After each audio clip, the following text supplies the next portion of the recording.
ওমর রাদিয়াল্লাহু তাআলা আনহু একদিন এক যুদ্ধে হযরত খালিদ ইবনুল ওয়ালিদ রাদিয়াল্লাহু তাআলা আনহুকে জিজ্ঞেস করছে, খালিদ ৬০,০০০ কাফেরের বিরুদ্ধে যুদ্ধ করার জন্য তোমার সাথে কয়জন দিলে চলবে? তো উনি বলছে, আমিরুল মুমিনিন ওমর খালিদকে একা পাঠাইলেই চলবে।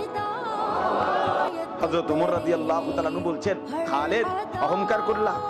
হযরত খালিদ ইবনুল ওয়ালিদ বলছে, ওমর আমিরুল মুমিনিন, আল্লাহর কসম অহংকার করে বলি নাই, বরং আমার নবীর একটা হাদিসের কারণে বলছি। আমার নবী সাল্লাল্লাহু আলাইহি সাল্লাম বলছেন যে আল্লাহর জিকির করে, আল্লাহর ইবাদত করে, আল্লাহর স্মরণ করে, আর যে করে না, উভয়ের পার্থক্য হলো একজন জীবিত একজন মৃত।